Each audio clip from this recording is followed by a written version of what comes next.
Hey everybody. This week we're going to move from the origins of the transatlantic slave trade that we were talking about last week to the making of slavery in North America. So I've got some terms laid out for you here. And before we jump in to the big picture story, I want to drill down into this term commodification for a second. And this connects back to the idea of chattel slavery that we talked about last week. As you'll remember, chattel slavery, it's a form of slavery in which the enslaved are property, right? They are um, financial assets, just like any other form of property um, that you can imagine, except, of course, that they're human. So commodification is simply the process of transforming, or I like to think of it as reducing, really, a thing into a tradable object. So I'm going to give you a few more examples here, and I'll go back to those terms in just a second. Um, and a commodity, right, is a tradable object. It's any raw material that can be bought or sold on a market, but they're not just anything for sale, right? Commodities are things that are made uniform, they're made interchangeable so that buyers and sellers can work across like really large markets, global markets, and understand one another's needs in the market. So let's take coffee as an example. Coffee beans are just a product of nature, right? They're just the pit of a fruit. Um, and in and of themselves, they're not commodities, right? They're not tradable on a large scale. They're just pits, products of nature. But they become commodities through various social and political processes that transform them from this sort of random product of nature into this highly desirable good with many markets around the world, right? What happens to them? They have to be planted in a systematic way. They have to be harvested in a systematic way at certain times of the year. They have to be roasted with very specific processes. They have to be weighed and packaged and measured, um, transported. And through all of these processes, coffee beans are commodified, right? They're turned into commodities. Um, Commodification is really essential for understanding how the enslavement of Africans took place, how it worked. And it's something that we're going to come back to again and again throughout the course. Um, it's a violent process, it's a grueling process, it's a process that changes over time depending on the various needs of buyers. Um, but in all cases, it's a process of trying to turn a human being into a saleable good.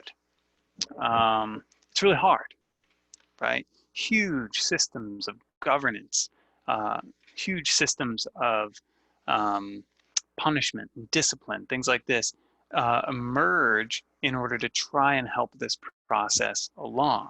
Um, it requires not only ignoring people's humanity, but attempting to destroy their humanity, right? And slave traders do this through a huge range of techniques. They rob people of their clothing. We read about this last week in the sources, right?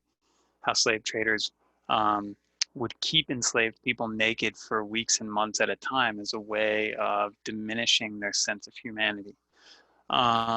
They incarcerated, slave traders incarcerated enslaved people for long stretches before the Middle Passage. This often happened in castles or ships that were docked near the coast in Africa.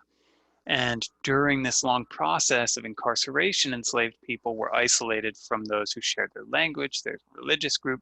And in that isolation, traders hoped they would increasingly lose their sense of themselves and become more submissive, more easily dominated, so that they could be bought and sold. Traders and the companies that paid traders, these are vast companies, some of the largest corporations in the world at the time, like the British Royal African Company. They developed science for managing people and turning them into human commodities, right? They master forms of discipline that will enhance productivity, will enhance submission, but won't kill the target. And that's really key, right? Commodification is kind of a tightrope act. You want to be violent, you want to be destructive, but you can't be so violent and destructive that you ruin the cargo. It's in a sense, you could think of it as a sort of the science of modern slavery, of the enslavement of Africans. Um, and it's taken place from about the 16th century, the 1500s forward, and it increasingly intensifies, and it gets increasingly sophisticated as more and more money is coming into the slave trade and more people are sort of learning from the past. It also involves, of course, attaching prices to certain characteristics in humans, right? Every part of a commodified person contributes to their commodification. Are they strong? Are they skilled? Do they speak multiple languages? All of these things contribute to the price that's attached to them. And it also involves, and this is very gruesome what I'm about to say, just like in the commodification of fruits or animals or anything like that, there are some subjects or some objects that don't measure up to buyers' demands and they're discarded. And we saw that in last week's reading, right? We read about slave traders sort of classifying some people fit for trade and commodification and simply discarding others and allowing them to simply die or find their own way in the world, which would probably have been impossible for most of them. So the dehumanization of the enslaved involves as well the dehumanization of those who are not seen as fit for slavery. Here's how the historian Stephanie Smallwood has described this. So she wrote, the aim of commodification was economic efficiency rather than punishment. This was a regime whose intent was not to torture, but rather to manage the depletion of life that results from the conditions of slavery. In other words, and this is a really important distinction just to keep in mind, and I talked about this a bit last week, but I want you to remember it. Although the slave trade was sadistic and depraved, it did not exist merely for the purpose of being sadistic or depraved, right? Its sadism, its depravity served the goals of rationality and profitability, right? Rationalizing the commodification of people so you can make more money.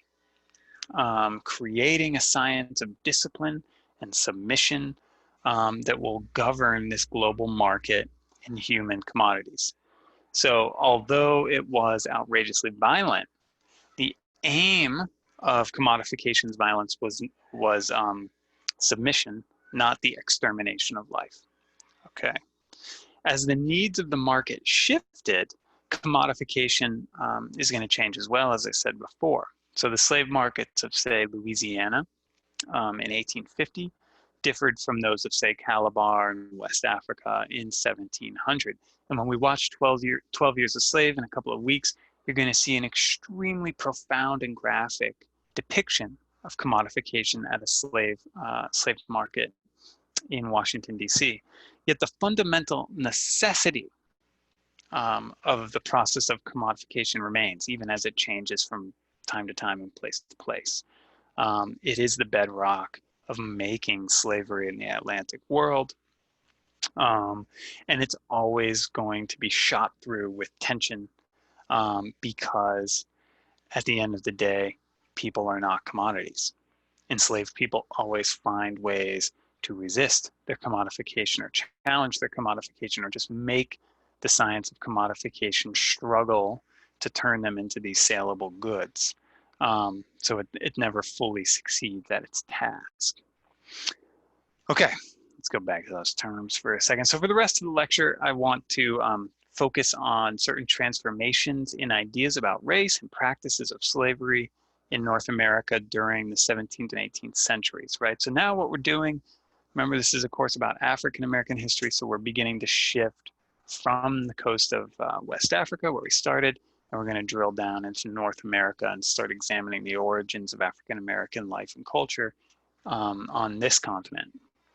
So one of the big questions we need to confront at the beginning of this class is how ideas about race came to be in the first place, how they became so simplified, how they came to associate Blackness with slavery and whiteness with freedom.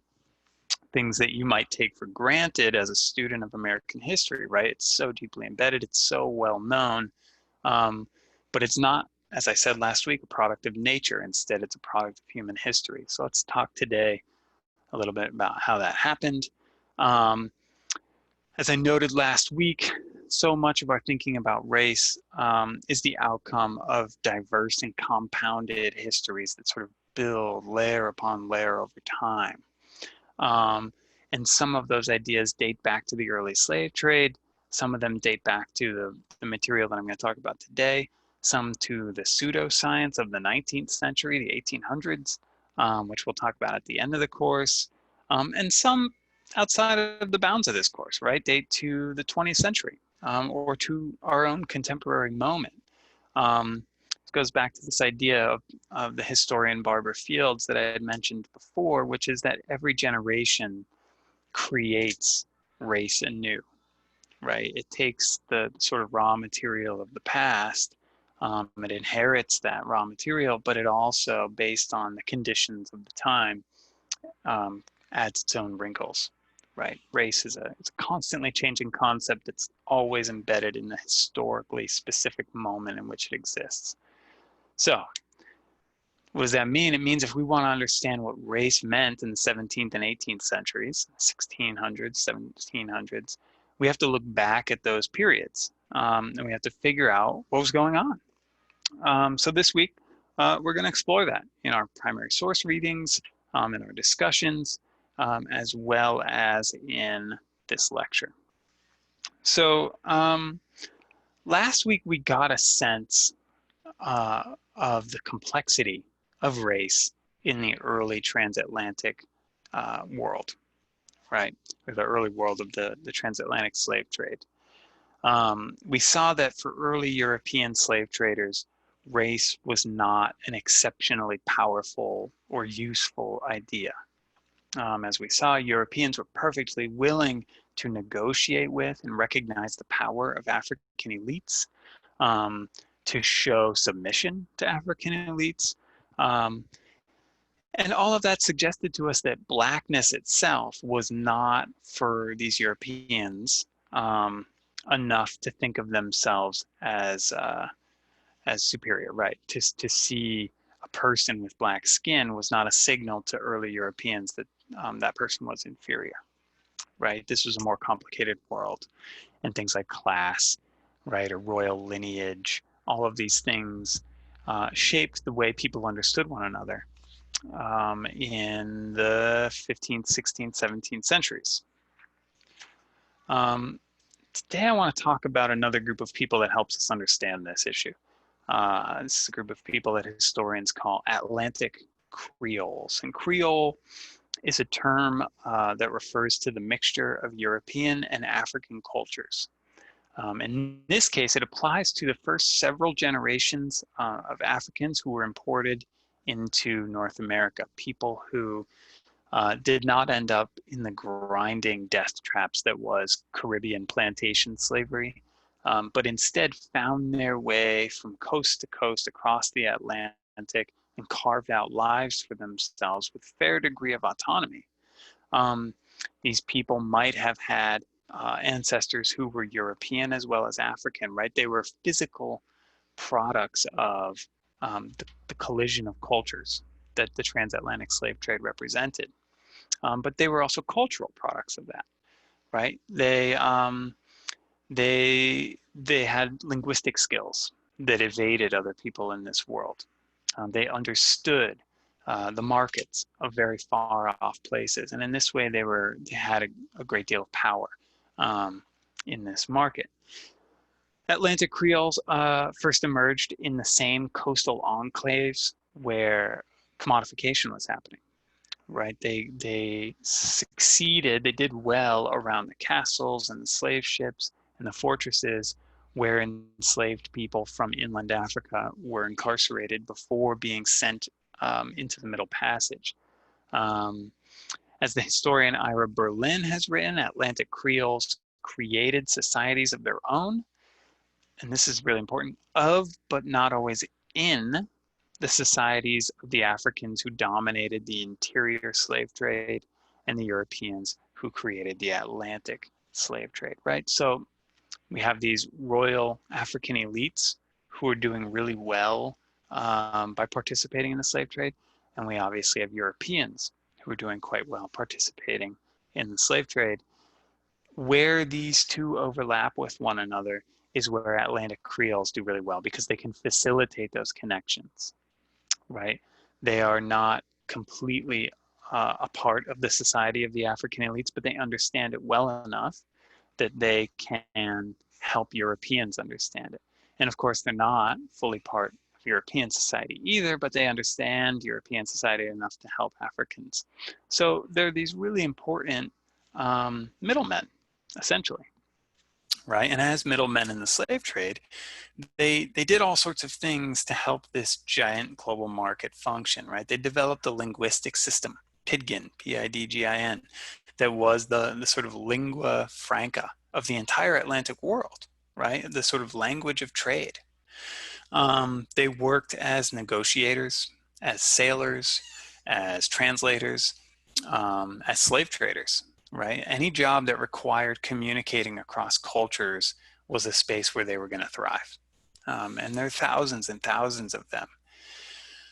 Now, there's a distinction, and I want to be clear, at times Atlantic Creoles themselves could be enslaved, okay? But there's a distinction in slavery or slaveries that historians have created that can help us understand how it was that Atlantic Creoles thrived the way they did, and then how they steadily lost ground and eventually disappeared by the 18th century.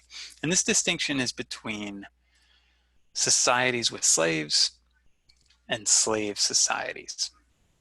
So a society with slaves is one that has slavery within it. Slavery exists in the society, but it's not central to the society's like economic functioning. Its daily rituals, its laws, its culture. None of these things are based on a foundation of enslavement.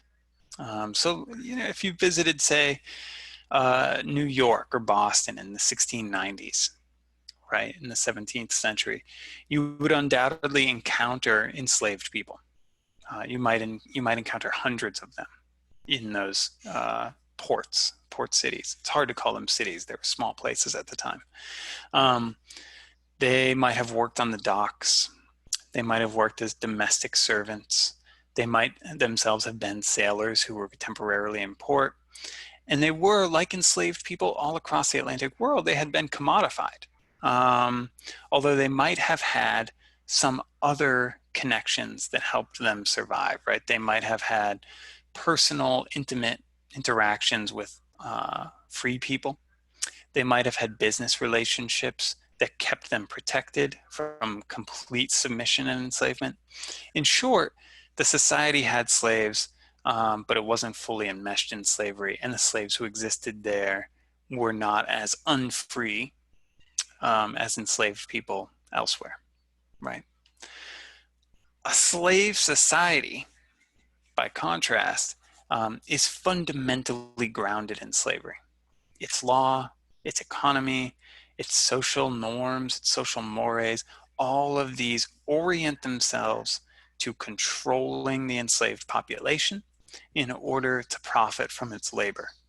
So slave societies exist amid generally cash crop economies, right? When the entire economy is dedicated to producing one good, that's where slave societies tended to dominate. Think sugar in the Caribbean, or think tobacco in a place like Virginia, and later cotton in the Deep South, right?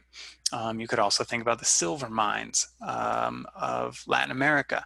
These are places where slavery is really essential to the work of producing this one single commodity for the world. All of these are slave societies. Okay, now as slave societies, enslaved people make up a really significant portion of the population. Oftentimes, they're the majority of the population. You think of colonial South Carolina in, say, 1730, 1740. Enslaved people are more than 50% of the population there. Okay, so the free population tends to exist in the minority, but has 100% of the power, and the slave population might very likely be the majority and have absolutely no real political or economic power. Atlantic Creoles thrived in societies with slaves. This was because in those societies, the boundary between slave and free, even between white and black, could be quite porous. It was never super sharp. It wasn't super clear. Atlantic Creoles could be themselves enslaved people. They obviously were descended from Africans as well as Europeans. And yet, even as enslaved Africans, they might arrive in North America with considerable autonomy and influence and power. Largely due to those skills that they had that were so important in the early Atlantic world: translation, negotiation, interpretation, navigation, understanding the geography of that world. Their knowledge gave them power, and it also reflects to us the fact that they existed in worlds where there was a large spectrum of slavery and freedom, and it got very blurry in between. There are cases where Atlantic Creoles, as enslaved people or formerly enslaved people, even owned slaves themselves. We're going to read one of those cases this week. So they could be enslavers, right? They could be plantation owners in some cases in places like Maryland or Virginia. They could be enslavers who own some sort of shipping business in a place like New York. And again, this is all in the 1600s. But here's the thing. As societies with slaves, which are really predominating in the 17th century, begin to recede, many of them begin to transform into slave societies. All right. That is, as cash crop cultures grew, slavery is becoming more and more significant, especially in colonial North America. It becomes more essential to the functioning of these economies. And the boundaries between slave and free begin to harden. Atlantic Creoles lose their footing, right? Their ability to maintain their livelihood, that little bit of autonomy and power that they have, doesn't exist in a world where they're not necessary anymore. So we, as I said, we see the boundaries between slavery and freedom begin to harden. We see the power of enslavers increasing. And we also see racial ideas about the difference between slavery and freedom beginning to sharpen. Okay, so let's focus on one place where this happened in particular in North America. And just before I do that, I want to just be precise here. When we talk about colonial North America, that could mean all kinds of different things, right? We're talking about a several centuries long period where North America could accurately be termed colonial North America. We could be referring to Spanish colonies in the US from contemporary Arizona to contemporary Florida or to Mexico. We could be talking about French colonies in contemporary Canada, as well as around the Great Lakes, all the way down the Mississippi Valley, so huge stretches of land. And we could, of course, be talking about British settlements that eventually become the 13 colonies that secede from Great Britain during the American Revolution and become the United States. Because this is a course that focuses on African American history, I'm going to emphasize enslaved people's experiences in those British colonies that become the United States, right? That's the direction that we're going. And the place I want to talk about today is sort of the crown jewel of British colonies, Virginia. Virginia was a strange place in the 1600s and even into the early 1700s. On the one hand, right, it becomes the birthplace of the Atlantic world's most convincing advocates of freedom. So, like, let's think about the famous Virginian Thomas Jefferson. He claims that all men are created equal. On the other hand, Virginia was a deeply unequal place. It was a slave society by the time Thomas Jefferson was alive. And all of these liberty-loving Virginians that we call the founding fathers, people like Jefferson, Madison, Washington, Patrick Henry, etc., they were slaveholders. That's a historical paradox. That's a problem that we as historians need to sort out. And to understand how that paradox came to be, we need to go back to the early days of the Virginia colony. So I'm going to do that right now. And at the end of this lecture, I'm going to return to this paradox. So let's talk about early Virginia. Tobacco was the first major North American cash crop. And it was the cash crop that really defined colonial Virginia. Virginians began planting tobacco in 1616. And by 1640, they were producing as much as 3 million pounds a year, enough to create a very vibrant transatlantic trade and enough to completely transform economy and politics and culture in this little colony. Tobacco still today, but in colonial Virginia especially, required an immense amount of labor, right? As a cash crop, it is fickle. It's difficult to produce a merchantable quality of tobacco, and early colonial elites were not interested in doing that work themselves, okay? And nor were there enough of them to do it, right? It requires a large, steady, and knowledgeable workforce to do this. The problem was that early Virginians didn't have a workforce like that, so they needed to find one, which meant one of two things in the colonial world. One, you could find somehow a healthy, well-fed working class that could survive summer in colonial Virginia, which was, diseased with malaria and a very hard place to live. Or you could find some sort of constant annual supply of workers to replace those who died the year before, right? In other words, you could expect that the majority of your workforce would just die every year, and you could import new workers constantly to replace them. This is how the Caribbean economies functioned, right? The sugar plantations of the Caribbean were so deadly that enslaved people had to be imported constantly from Africa to replace the workforce. And this is why when we saw that map last week, we saw so many millions more enslaved people going to Brazil and going into the Caribbean than we did going into North America. Those places are so deadly, and they adopt this model of replenishing their workforce. Virginians don't, at least not quite yet. So around the time that Virginians planted their first tobacco crop, they also imported the first enslaved Africans to North America. This was in 1619. Yet African slavery really didn't take off in Virginia. In fact, for almost all of the century following 1619, it was not Africans, but Europeans, particularly poor, landless, English, Irish, or Welsh peasants who were doing the work of cultivating Virginia's tobacco. And there's a term for these people, which is indentured servants. And you might have heard this term before. Indentured servants came to North America because the British Isles literally could not sustain them anymore. There's population growth. The land of those islands is being rapidly privatized, which means it's impossible for peasants to farm and sustain themselves anymore. Those people then end up in cities where there's growing poverty and starvation. And so the North American colonies, especially places like Virginia and Maryland, become an outlet for deeply impoverished people.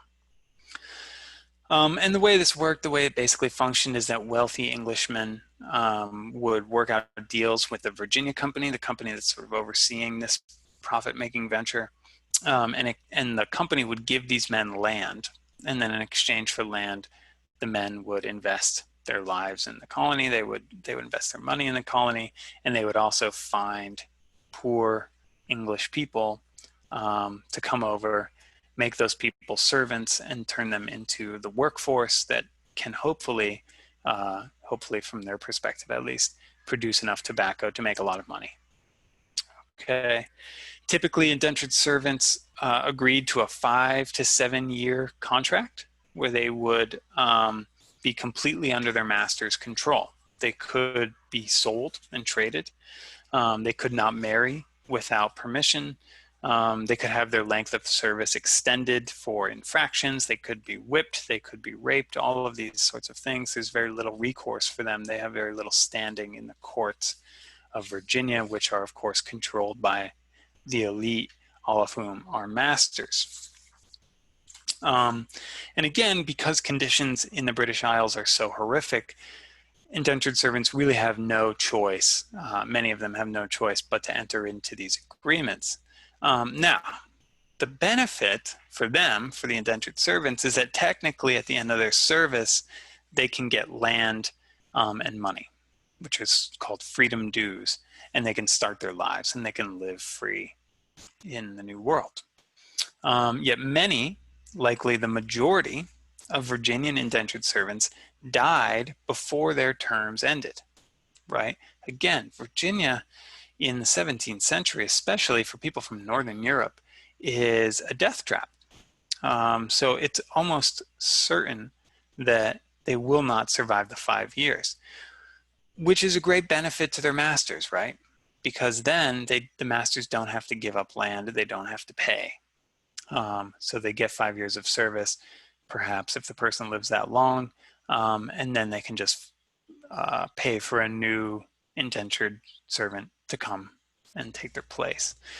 And they pay very little to do this. So let's survey the situation. On one hand, we have a growing demand for tobacco in the Atlantic world, right? Growing tobacco markets in Europe.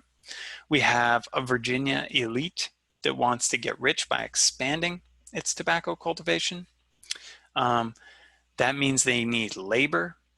And then on the other hand, we have a system that's providing laborers who are very poor, very desperate peasants from the British Isles who are signing up for what amounts to a certain death.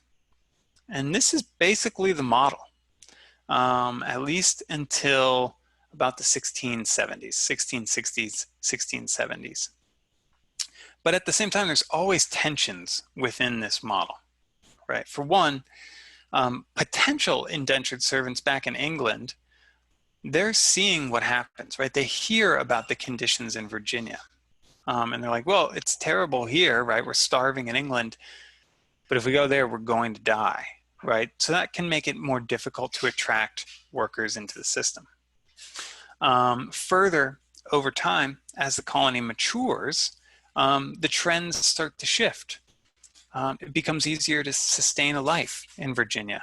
Indentured servants start living longer and they actually outlive the term of their service. And this is a problem for their masters because the masters now need to pay up. They need to give them land, they need to pay them their freedom dues, etc.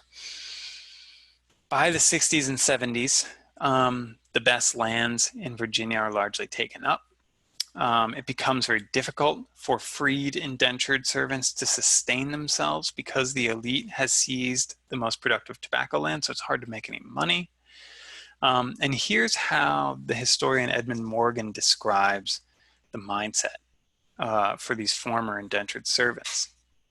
During the last 30 or 40 years of the 17th century, while tobacco was enriching the king and so many others, most of the men who worked in the fields were losers, and they did not much like it, right? They know that this system has been designed in a way to enrich their former masters or the king, and they know that it's not benefiting them. And they're living long enough to really understand this and get really mad about it. So by the 1670s, you have an explosive situation on your hands. You have a small elite of Virginians, these masters, who are trying to control tobacco production and hoard wealth for themselves. You have a growing working class that's really pissed off. They want better land. They know they're being cheated. They have to rent what land they do have from their masters. They have to pay taxes to a government that's controlled by their former masters. And the immediate outcome in 1675 is that indentured servants or former indentured servants begin pushing out into the frontier. They say, forget this, we're not going to rent land from you, we're just going to go claim new land in Virginia. I hope, as most of you as most of you probably know, that you'll understand, this is a potential for conflict because North America was not uninhabited land, right? The Virginia colony existed alongside large, frequently quite powerful native tribes. The Susquehannock and the Doeg are the two most immediate tribes in this area, and they are a threat to the Virginia elite. The elite does not want to go to war, right? They want to try and balance their interests with native interests, because war is not profitable. War could lead to the destruction of property, it could lead to the destruction of tobacco plantations, and it could throw the entire colony into chaos. So these former indentured servants, they're pushing into the frontier. The elite isn't happy about it. It's sparking war with native people. And into all of this chaos comes this guy, Nathaniel Bacon. Nathaniel Bacon is an elite. He was once part of the governor of Virginia's inner circle. He wants kind of all the power for himself. He's what you call a demagogue. He drums up the anger and the resentment of the working class to propel himself into power. What he does is he basically promises all of these former indentured servants, all of these Europeans, that he will slaughter native people by the thousands. He will clear the frontier and he will give them land there. He'll reduce their rents if they're still paying rent, or he'll give them complete freedom for rent. He'll redistribute the colony's wealth. Basically, all he's trying to do is stir up resentment, working class anger for his own purposes. Okay, and he relies on racist hatred of native people as sort of his wedge in. Okay.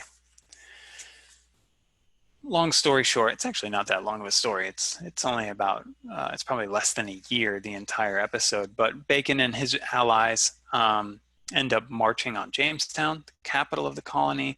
They burn it, and Bacon becomes, for a brief time, the ruler of Virginia, and then he dies. He gets sick and he dies, as happens to most people, most Europeans, at least in colonial Virginia. The immediate outcome of this rebellion, which becomes known as Bacon's Rebellion, is that not much actually changes. The old elite comes back to power. Berkeley himself, William Berkeley, who had been the governor before this, he's once again the governor. And so it seems like, that was a violent and dramatic episode, but nothing really happened. But actually quite a lot happened. And it's actually one of the pivotal moments in colonial American history. Here's why. The elite learned a lesson from Bacon's Rebellion. They learned that this growing working class of European peasants is a threat. They imagine that just because Bacon is dead, that threat is not gone, right? Someone else will come along. There'll be more Nathaniel Bacons in the future, and they'll cause trouble. And so the elite begins a process of slightly elevating the poor whites while protecting their own elite status. And this is a high wire act. How do you give the poor white, the former indentured servant, just enough to make them happy without seriously challenging your own status, your own superiority? Some of the ways they do this: they grant limited voting rights. They support more wars against native people. They see, oh, Nathaniel Bacon gave us a lesson. If we brutalize native communities, that might satisfy the poor whites among us, and we could open up more land and send them there so they're out of our hair. Okay. In other words, they begin accepting that these former indentured servants require some degree of political influence, but just enough to keep them happy and diffuse their rage. So that makes sense, except this is still a cash crop economy, right? Who's going to plant the tobacco? Again, they don't want to continue importing indentured servants who are just going to become a larger and larger and angrier working class. But they still really do need people to tend the tobacco.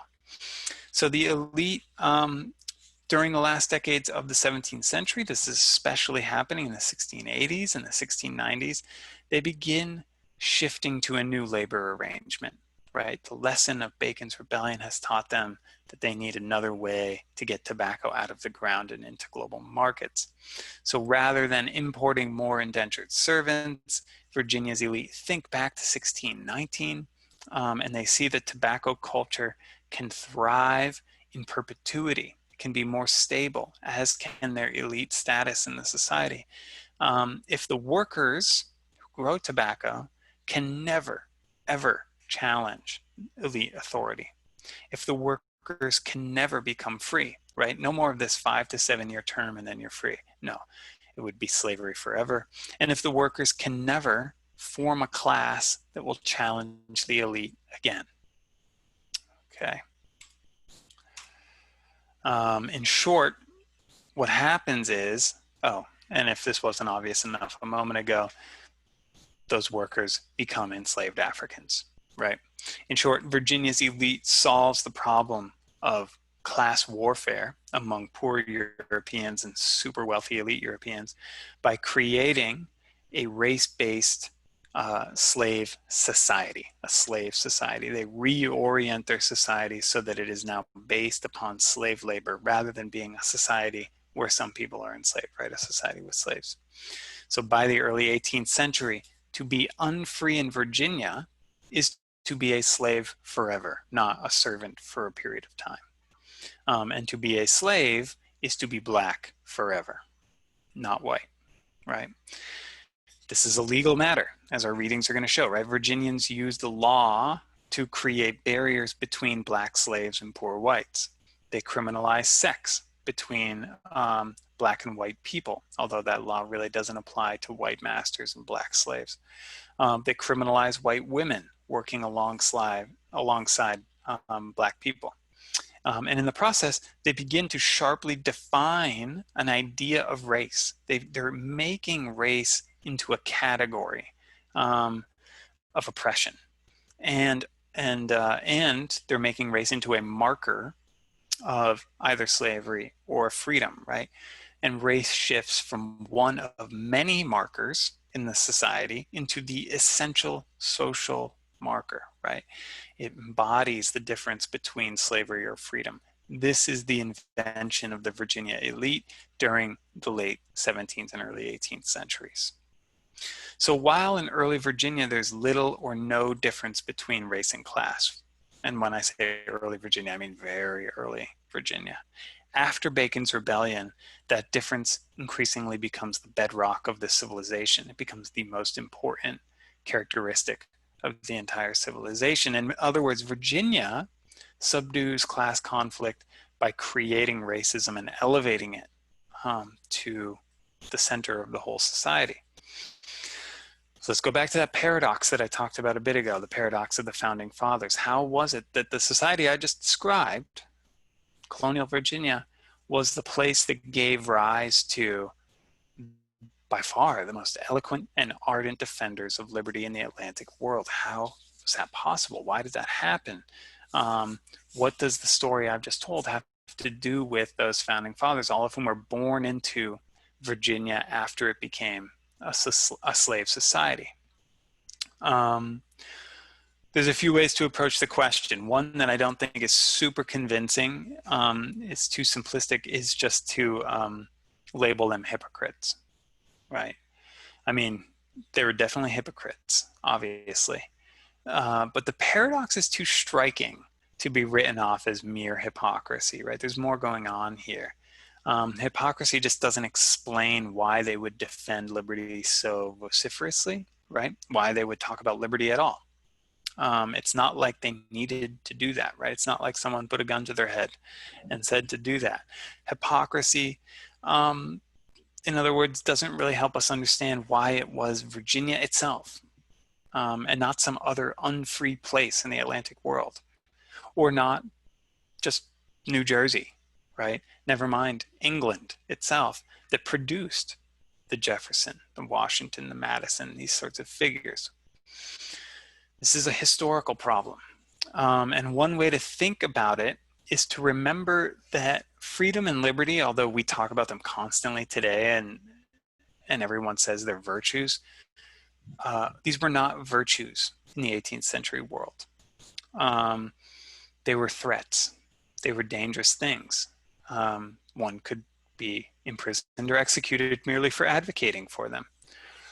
If you were a Virginia planter in, say, 1660, or even 1660, or 1670, 1680, after Bacon's Rebellion, right?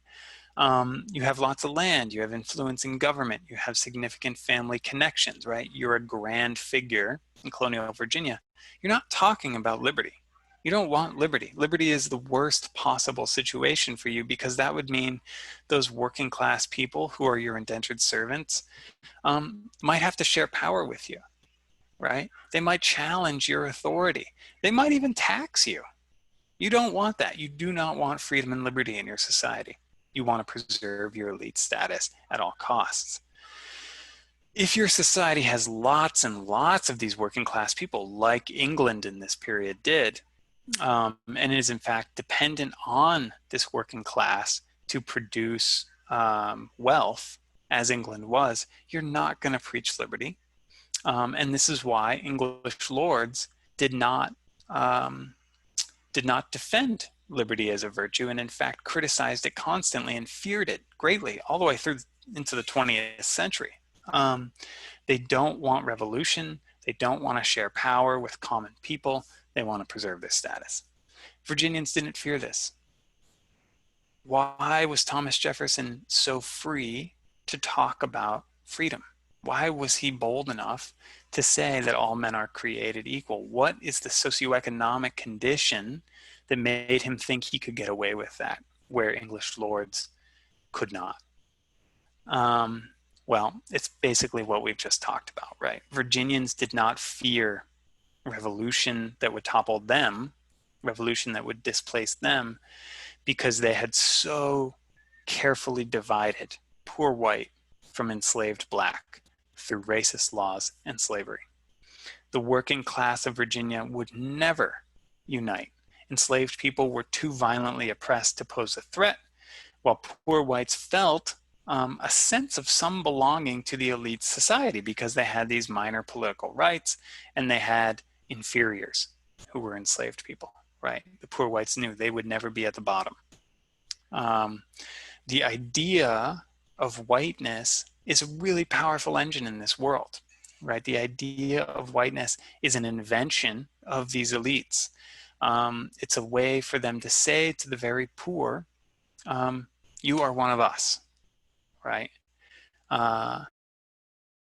So you shouldn't try to overthrow us because we are together, right? This is our society.